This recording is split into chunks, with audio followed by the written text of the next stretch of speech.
Florence, 1389. A boy is baptized into a medieval world. He was not of noble birth. He was the son of a local merchant. His name was Cosimo de' Medici.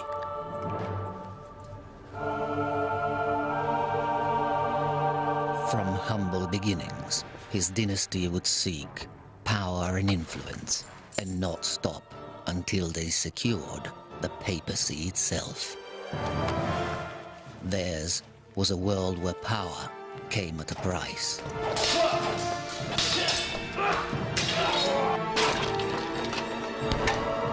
Intrigue, murder, assassination, and war. But the city of Florence was also a cauldron of creativity. And for the greater glory of the family, the Medici would protect and pay for the greatest artists and thinkers of their age.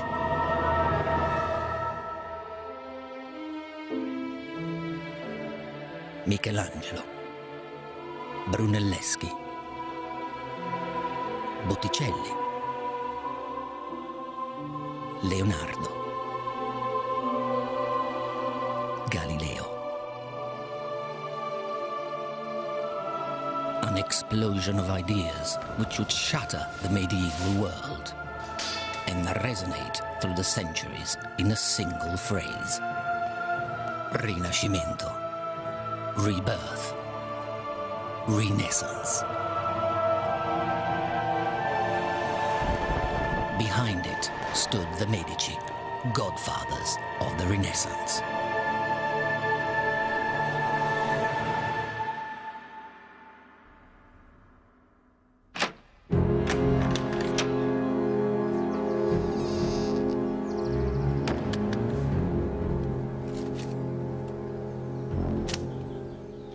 At the dawn of the 15th century, an illicit trade had begun.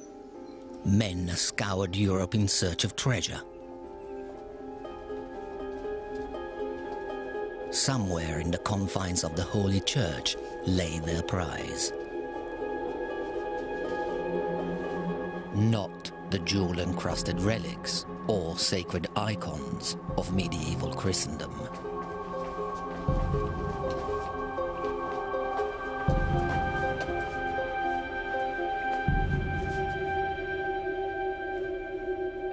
Nor were they seeking to loot the bodies of the dead, victims of war and plague.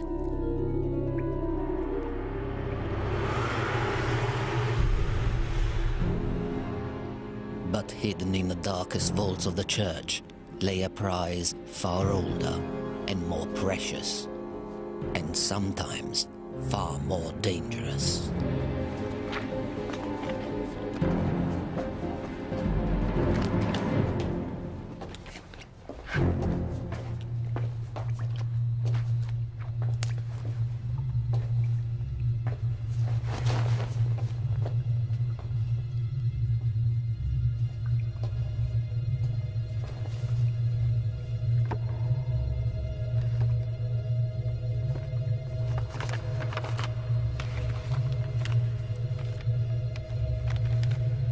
What these men were really after was knowledge. Cosimo de' Medici and his friends were searching for lost secrets from the ancient world.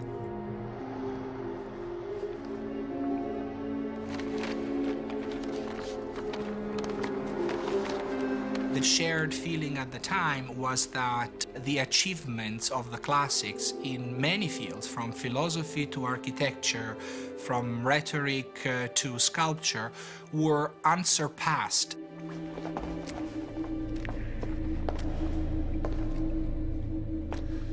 At the beginning, it was just sort of fun to dig up old sculptures or interesting to discover lost manuscripts in faraway monasteries and bring them down and read them. Took them a long time to realize that there was a whole other way of life being embodied there. So there's this sense of excitement about the past, but it's also dangerous.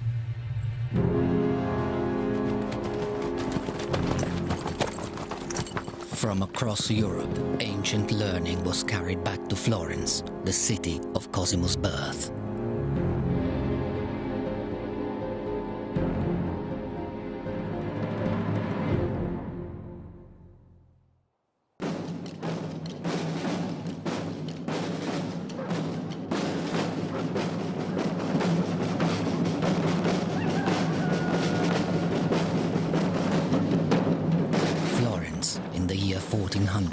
Was a city unlike anywhere else in Europe.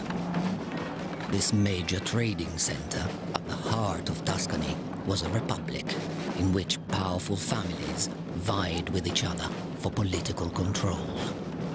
Florence was the place to be. As we all know, every age has a place. In the late 19th century, it was Paris. In the late 20th century, maybe it was New York. At the turn of the 14th and 15th centuries, it was Florence.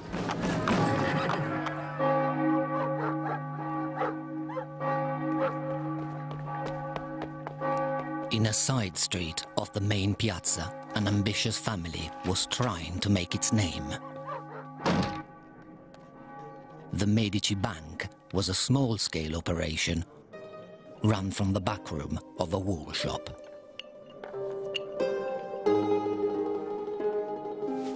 The growing business was managed by Cosimo's father, Giovanni de' Medici.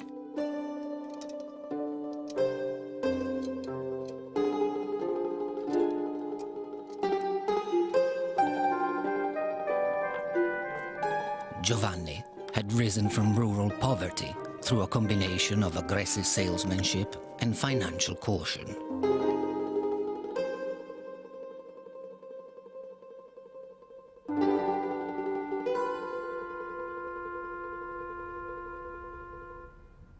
He chose his clients very carefully. It wasn't just profit he valued, it was loyalty. This is a society in which, for your guarantees of protection, you look to a man, and he is your patron and you are his client, and all the other people associated with him are your friends, so that you can achieve almost anything with this web or network of friends of friends. Baldassare Cossa was a former pirate who had embarked on an alternative career in the church. Now he had ambitions to enter the Vatican, even to become Pope himself.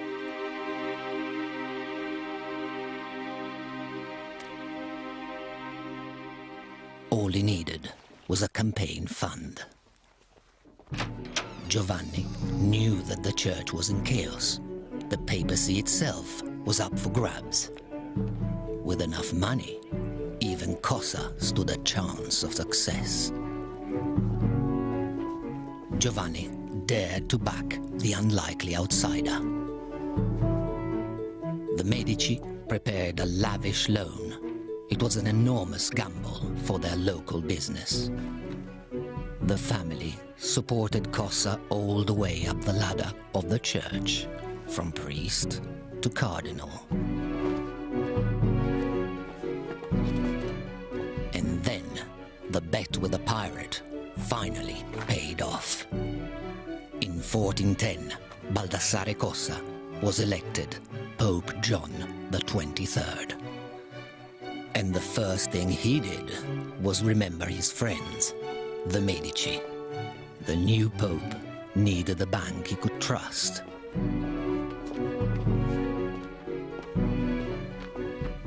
Giovanni and Cosimo completely control the papal account. They become known as God's bankers. That's what the Medici becomes known as. And also, of course, they get that account over all the other big Florentine families. So they've made it. They've finally arrived. With their sudden leap in status, the Medici joined an elite group of powerful Florentines. But, like all the leading families of the day, they would become transfixed by their city's humiliating failure. For over 100 years, a great, unfinished cathedral had loomed over Florence. The original planners had been overly ambitious.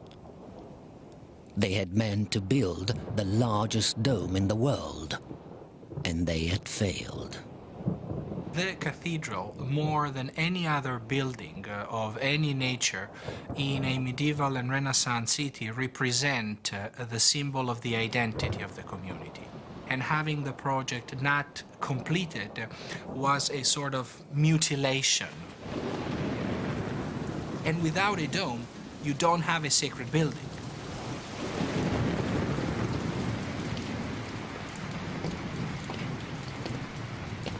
All contemporary building knowledge had been exhausted. Now, the city looked for fresh ideas from a new generation.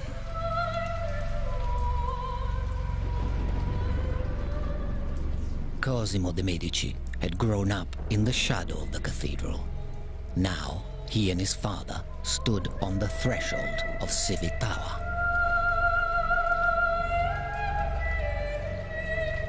Perhaps they could apply their enterprising spirit to the greatest problem of the age, and in the process win glory and power for the Medici family.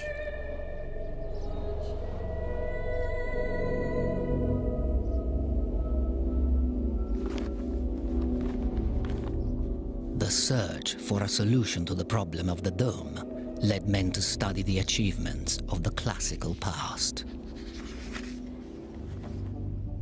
Scholars like Cosimo knew it would take an unconventional mind to decipher the tantalizing clues.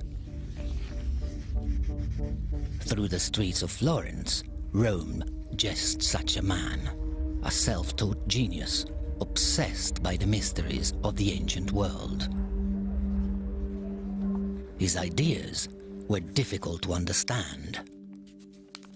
His name was Filippo Brunelleschi.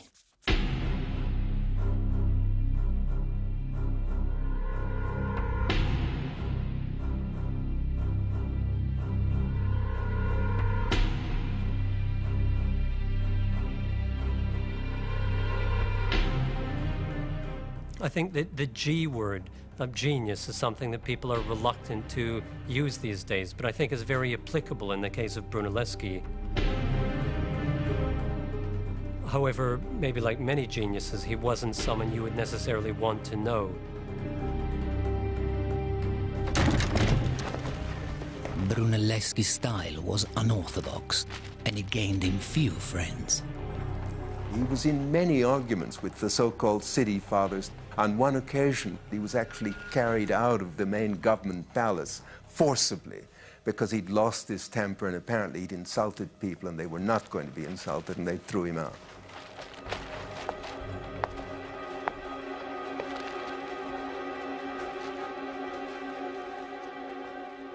But the family, who had sponsored a pirate for a pope, were not daunted by the temper of a maverick architect.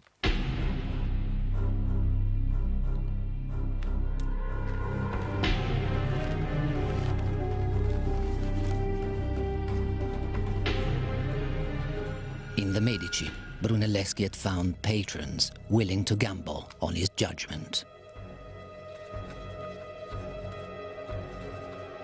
Brunelleschi's vision would resurrect forgotten concepts of the past. And in 1419, a new orphanage in Florence became a showcase for his ideas and for Medici ambition. Brunelleschi was using the classical orders of architecture, something that hadn't been used in over 1,000 years. And the people of Florence were so amazed by this that it's said that they gathered on the building site, much to the inconvenience of the workmen, and actually watched this happening because they simply hadn't seen anyone build in that style before.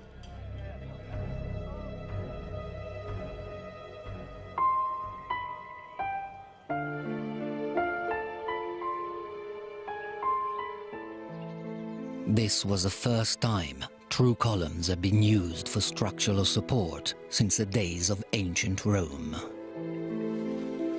Out of Brunelleschi's turbulent mind had come a vision of classical simplicity. it would spark an architectural revolution across Europe.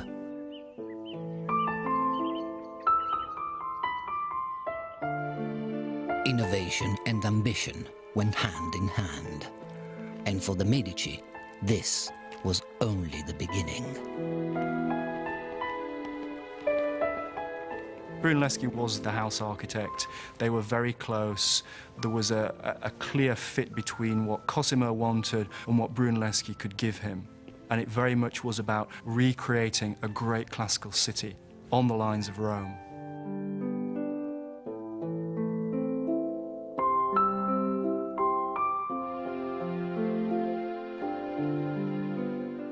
The Medici family did the sorts of things that every ruling family did.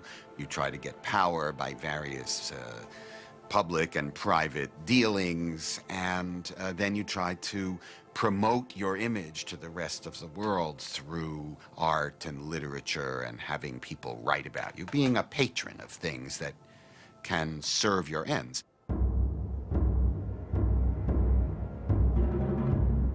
With the backing of the Medici, Brunelleschi now set his eye on the problem of the dome, the greatest challenge in Florence.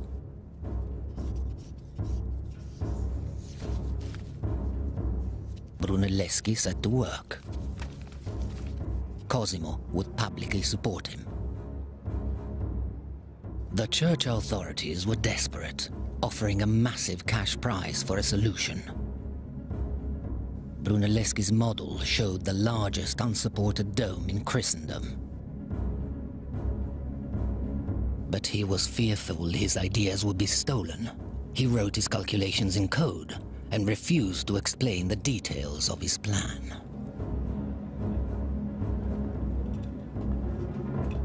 The cathedral authorities demanded some kind of demonstration before they would award the prize. So Brunelleschi challenged them to stand an egg on its end. When they failed, Brunelleschi broke the bottom of the egg, and it stood up. The men complained that his solution was so obvious. Brunelleschi protested. Of course it was, and so would be the solution to the dome if he showed them his plans. The authorities gave in to the stubborn architect.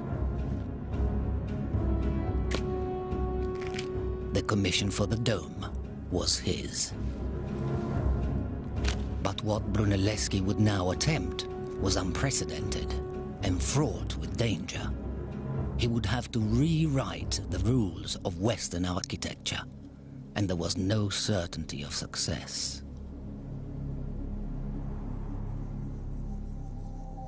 For inspiration, Brunelleschi turned to the greatest civilization of the ancient world.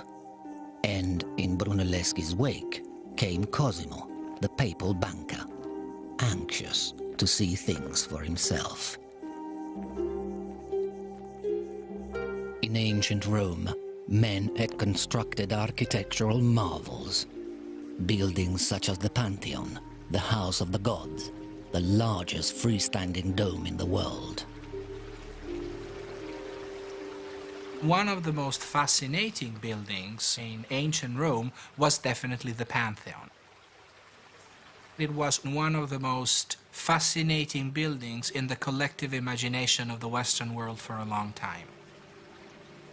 It was really something to be absorbed and assimilated in order to appropriate the techniques of the building, but also the spirit that the dome was expressing. Brunelleschi saw valuable clues in the Pantheon's design. He wanted to discover not only the proportions of it, but also the nuts and bolts of how it was built. What particularly struck the contemporaries was the size of the dome and the fact that it was one of the very few complete domes that had survived from ancient times. The architects of ancient Rome had framed the Pantheon with timber and poured their concrete dome over the top. But there was not enough timber in all of Tuscany to build a scaffold inside Florence Cathedral. Brunelleschi's dome would have to support itself throughout the building process. Even the recipe for concrete had been lost since the fall of Rome. But, through intense study, the Pantheon gave up its secrets to Brunelleschi. He was inspired by its clever double skin. So Brunelleschi used the idea of the Pantheon's strong circle, placing an inner dome within the cathedral's octagonal drum. Sandstone rings would hold the structure together like a barrel. It was an ingenious and completely original idea. In practice, however, Brunelleschi was entering uncharted territory. When Cosimo returned to Florence, work on the dome had begun.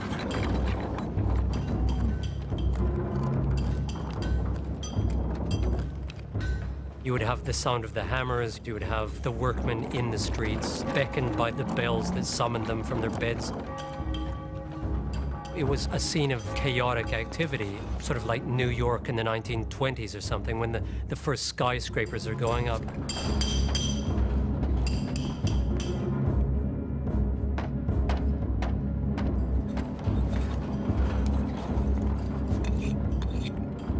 Brunelleschi came fresh to building sites with his own ideas. The workers ate their lunches up on the dome because he didn't want them descending in the middle of the day to go and have their lunch, because then they would be exhausted by the time they got back up the 350, 400 odd steps. But he also served wine to them because that was really the drink that you had in Florence, much safer than water. But he did make certain that your wine was diluted. You put a third part water in, which was the drink that was given to pregnant women at the time. But as Brunelleschi's dome began to rise, the health of Cosimo's father began to fail. Giovanni de' Medici knew the dangers that lurked in the streets of Florence. Although rich, he had taken pains to retain an aura of modesty. A man who rode on a mule did not invite attack. Giovanni offered his son a warning. Be wary of going to the palace of government. Wait to be summoned. Do what you are asked to do and never display any pride. Always keep out of the public eye.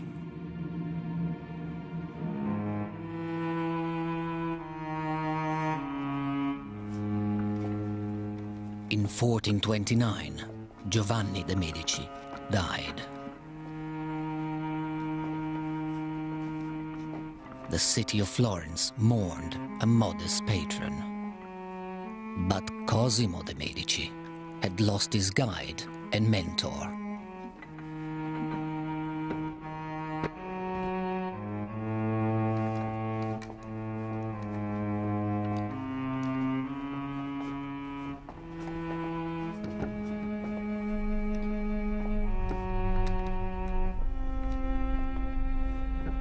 Local custom dictated that Giovanni's corpse be passed through the walls of his home. The wall was then sealed behind him.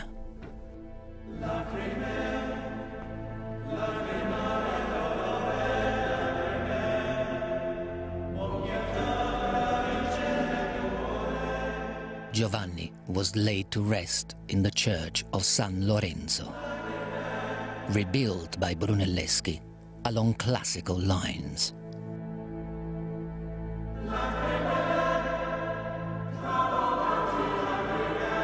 It was now a magnificent temple to the Medici family.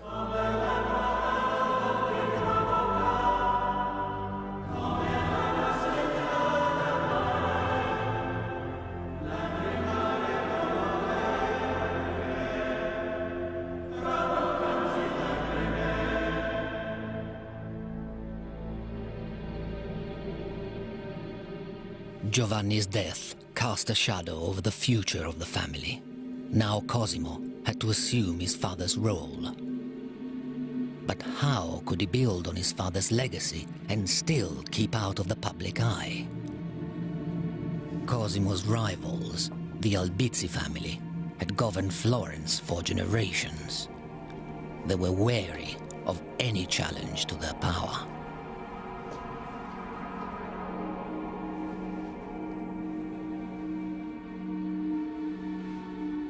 If the Medici and their followers have more authority, the Albizzi and their followers have less authority. Both parties can't win. One party has to go. A battle between rival families would endanger not just the future of the Medici dynasty, it would threaten to drag Florence back into the world of the Middle Ages.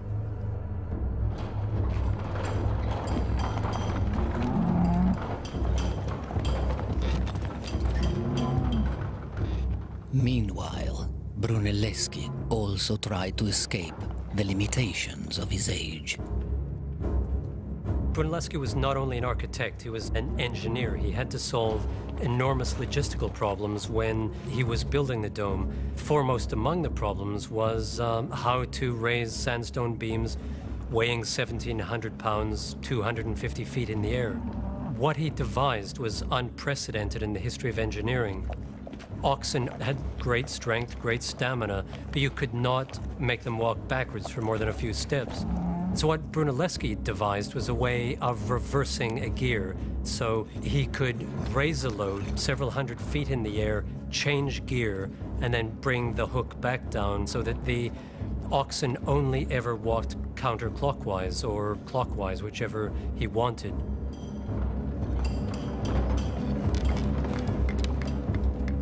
But there was still no guarantee that Brunelleschi's intricate design would stand up. The city of Florence was nervous, and no one more anxious than Cosimo. His patronage of Brunelleschi was well known. Nothing could please Cosimo's enemies more than to see Brunelleschi fail.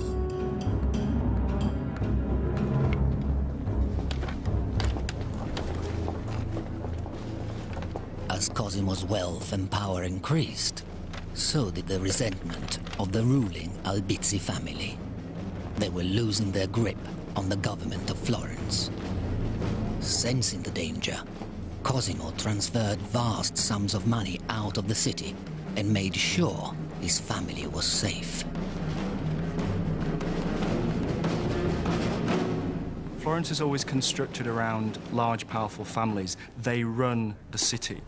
So for families like the Albizzi, for the Medici to suddenly get ahead in this way is absolutely devastating. And so this is a crucial moment where the infighting gets actually quite nasty.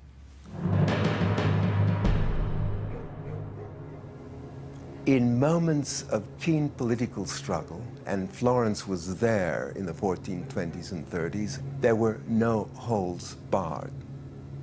You bribed, you killed, you intimidated in order to win friends and influence people.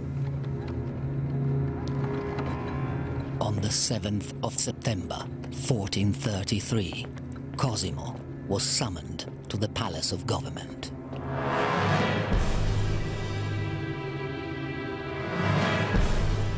The Albizzi were waiting for him. They had hatched a plot to wipe out the upstart Medici. When I arrived in the palace, I found the majority of my companions already in the midst of a discussion. After some time, I was commanded by the authority of the Signoria to go upstairs.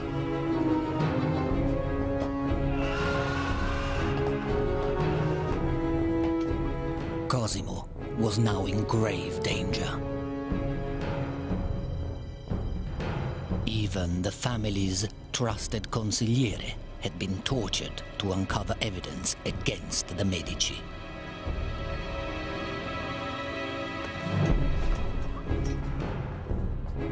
Cosimo was at the mercy of his enemies.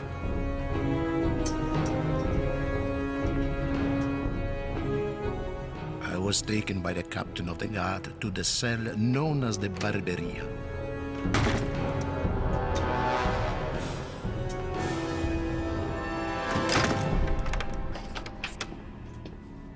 He is imprisoned in the topmost room at the very top of the tower of the Palace of Government. He thought he would be flung to the ground. That was his first fear, that he would just be pushed out the window, because this happened quite a lot in this period. And his entire family was terrified that they'd never see him again.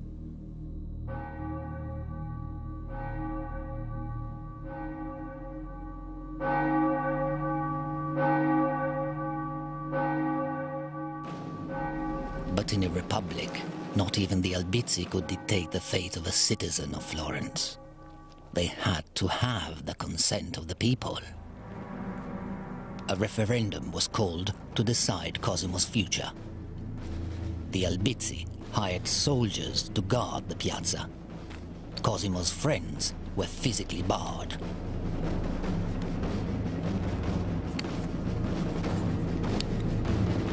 Cosimo was accused of treason against the city and her people.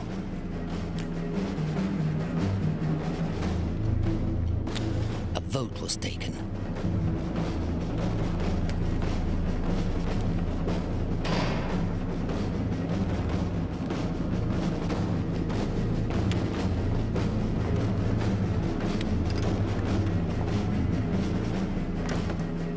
Cosimo was found guilty.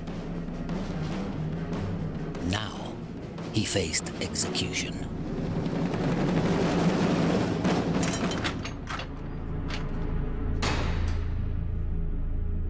But Cosimo had friends, even in the enemy camp. From his cell, he engineered a secret negotiation for his life. Money talked, and Cosimo walked. Probably the reason why his life was spared was because, as he says in his own memoir of the event, that he paid his jailers a hefty bribe to let him out. They were not very bold. They could have had 10,000 or more for my safety.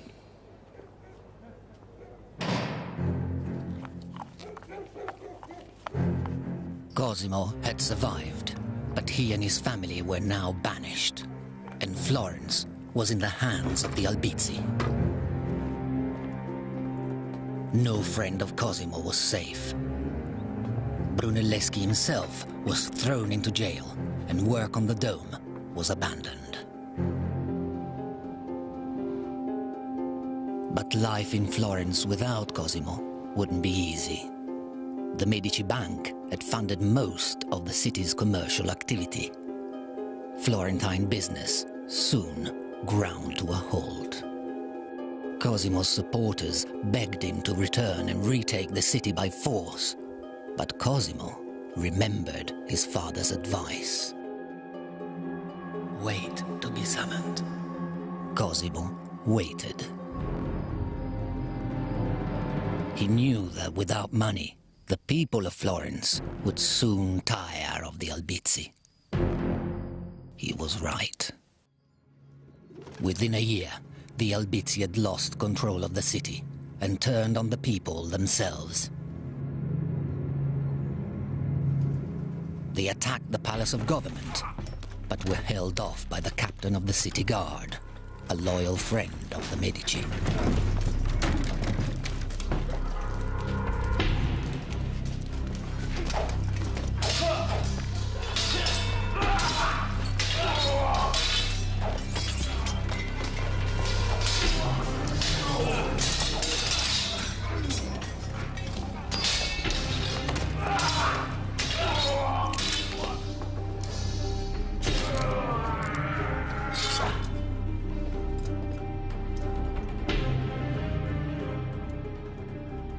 But Cosimo had even more powerful friends. Agents of the Pope descended on Florence. This time, the Albizzi had gone too far. Cosimo's exile was now over. At sunset they bid us come. and we set forth with a great following. The people crowded the piazza, and in the palace were many armed men for security. When Cosimo was offered control of the city of Florence, he modestly accepted.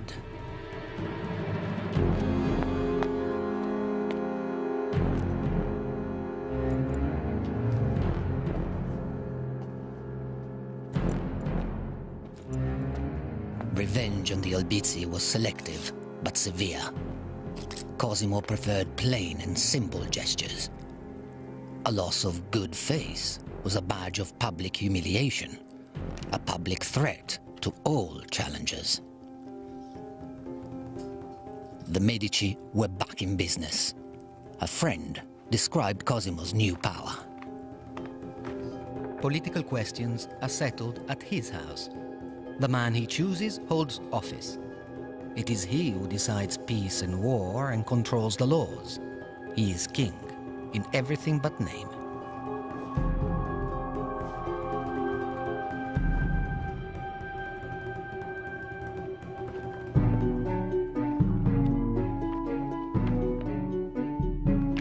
Money began to flood back into Florence. Brunelleschi led his workers back to the Dome.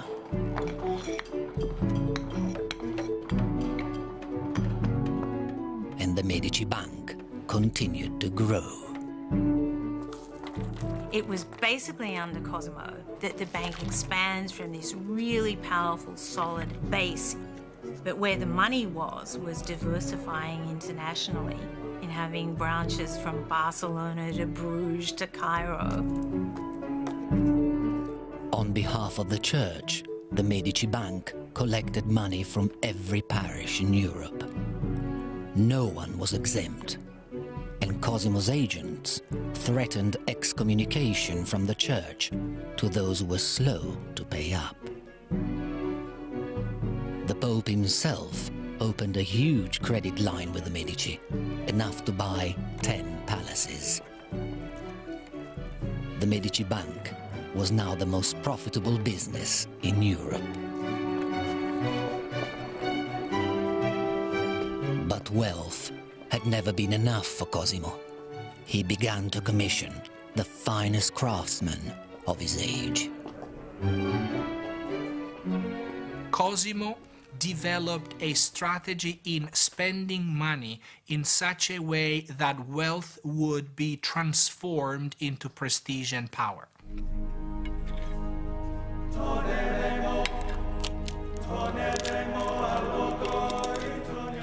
Cosimo de' Medici became the most sought-after patron in Florence.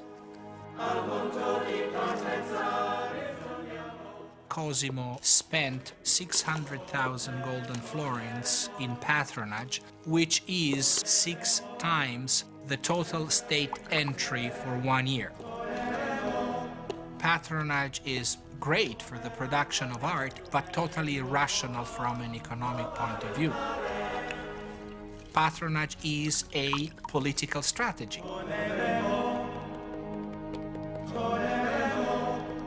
This, in my opinion, is one of the keys to understand the Renaissance. This high political competition expressed through patronage in a city with those art potentialities gave birth to an art market that has no equivalent elsewhere in Italy at the time.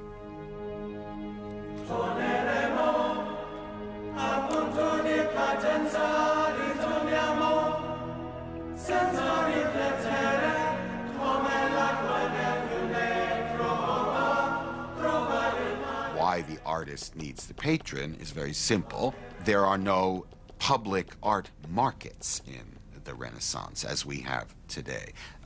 You didn't make art and then put it in the shop window and wait for someone to buy it. You only made art when somebody commissioned it from you and paid you for it more or less in advance. But sometimes, as Cosimo discovered, payment alone didn't guarantee results. He had particular problems with the wayward monk and artist Filippo Lippi. Lippi was put into the monastery because he was an orphan, not because he asked to go into the monastery. And he really wasn't suited for that kind of life. He was always breaking out and chasing after women and this sort of thing. One of the things that Cosimo understood is that you get better work out of people when people are happy. So rather than yelling at them and being imperious and demanding and holding them to the letter of every little contract, you might get better work and more reliable work if you treated them like human beings who have other needs and have another life. Cosimo didn't care. If you show up for work and you do what we've commissioned you to do, you can do anything you want on your own time. Cosimo tolerated his temperamental artists because of their talent, and their talents were now widely recognized.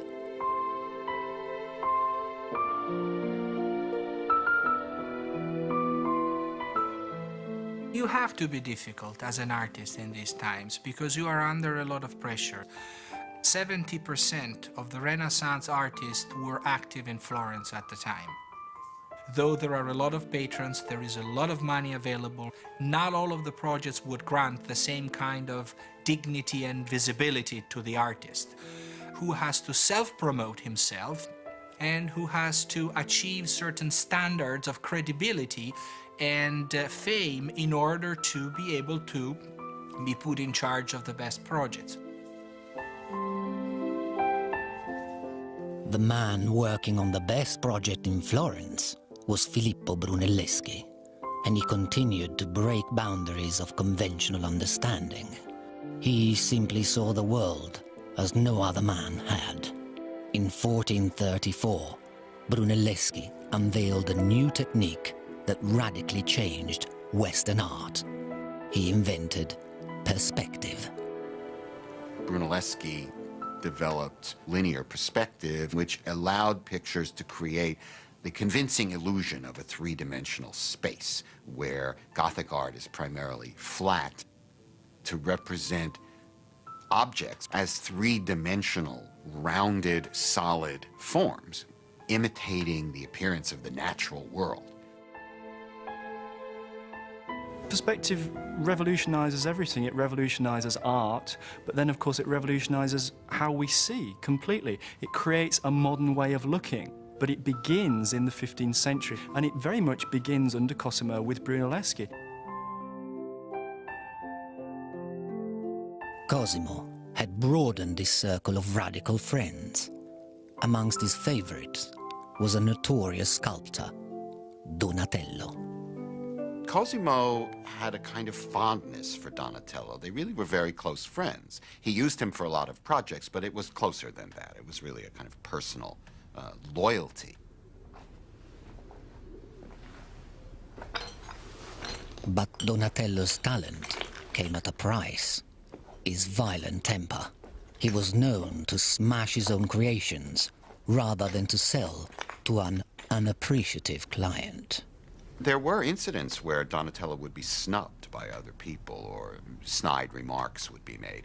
And Cosimo went out of his way to show that he was still friends with Donatello and that he didn't care about these sorts of minor personal matters, that this was basically an honest, upright, talented individual who deserved to be treated with the utmost respect.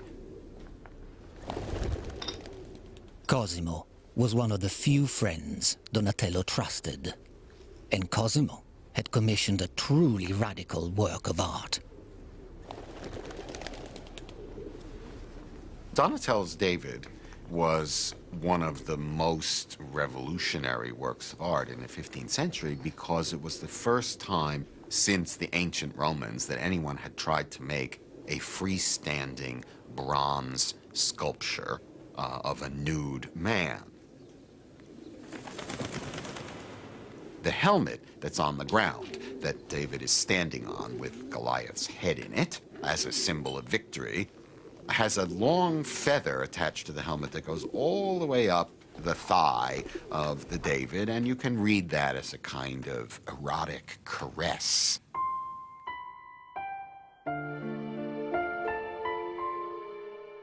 Such a sensual art was frowned upon by many in Florence.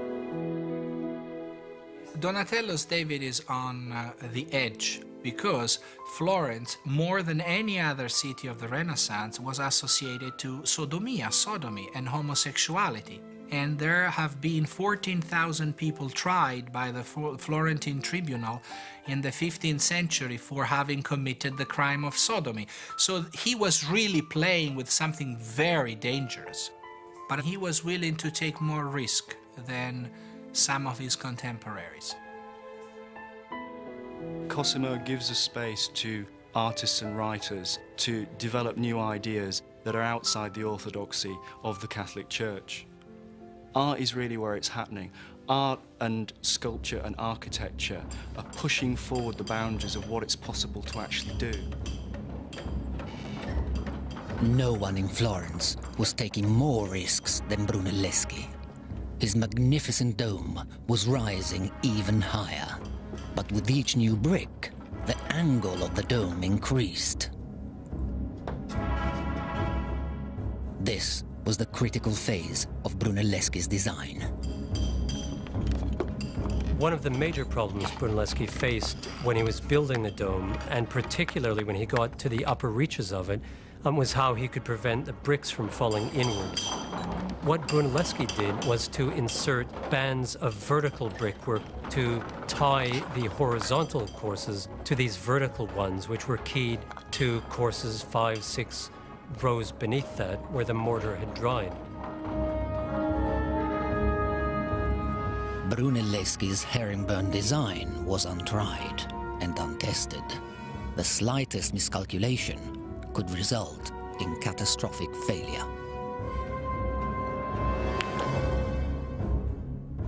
It would have been a disaster, but I would say not as much a disaster in terms of not completing an architectural project, but a disaster in failing in producing the most grandiose symbol of Florentine pride ever.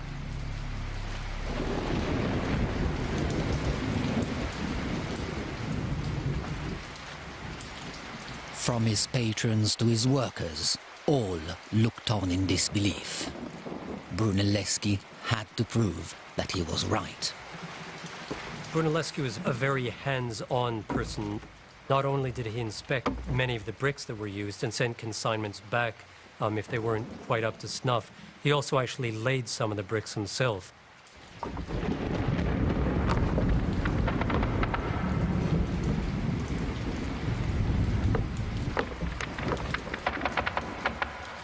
The workers weren't certain at all that this was a viable proposition to lay these on an inward curving vault.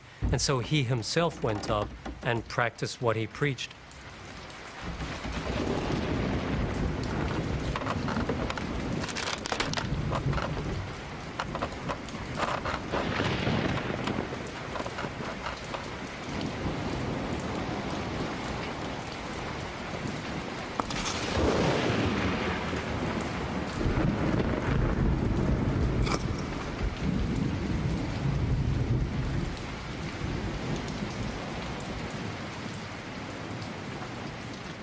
The genius of Brunelleschi had defied all doubt and danger.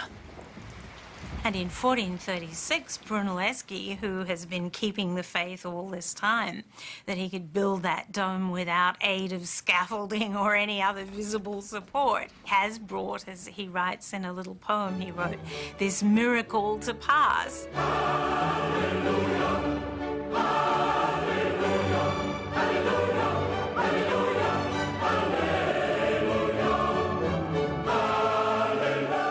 This great achievement had mirrored the rise of the city's most powerful family. And now it towered majestically over the city of Florence, the greatest architectural feat in the Western world.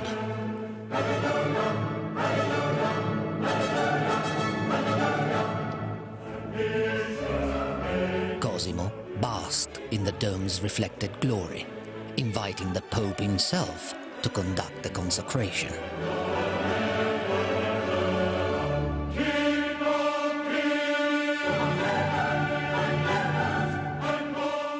Cosimo could have looked into the future, he would have seen the story of the Renaissance unfold on the ceiling of the dome itself. Weighing 37,000 tons and using more than 4 million bricks, Brunelleschi's dome was proof that man could conquer the seemingly impossible. A friend of Cosimo's wrote of its impact. It touches the skies and casts its shadow over the whole of Tuscany.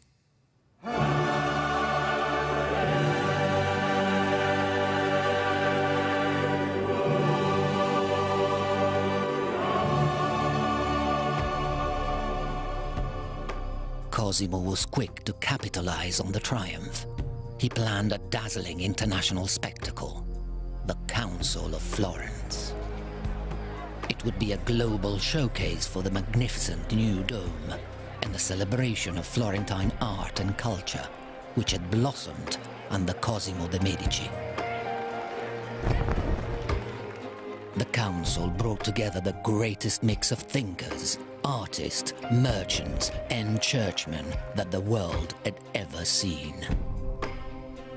News quickly spread of the birth of a new Rome on the banks of the river Arno. In the streets and in the piazzas, the cultures of East and West were brought together, and bankrolling it all was Cosimo de' Medici. The most interesting thing he does is pay all the travel expenses of all the people from exotic places like India and Ethiopia. Messengers are sent out to call people from these far distant lands which are literally mythic to the Florentines. They're the stuff of legend. Cosimo's guests gazed in wonder at an explosion of art and culture in the shadow of Brunelleschi's dome. Cosimo was thrilled. He set up public lectures on Plato. It was just the best thing possible. And of course, it also gave him this great political cachet. It was the culmination of everything he'd ever wanted.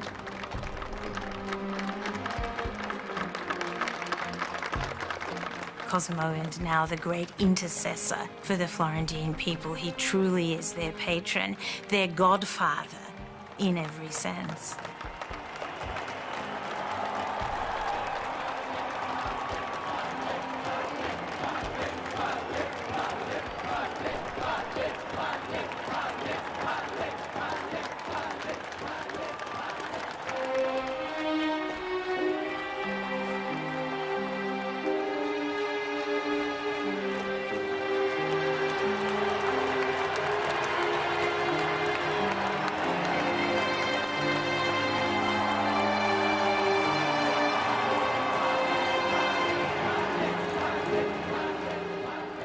Cosimo had overseen the triumph of his city, but at heart, the godfather of Florence remained a cautious man. I know the humors of my city. Before 50 years have passed, we shall be expelled. But my buildings will remain.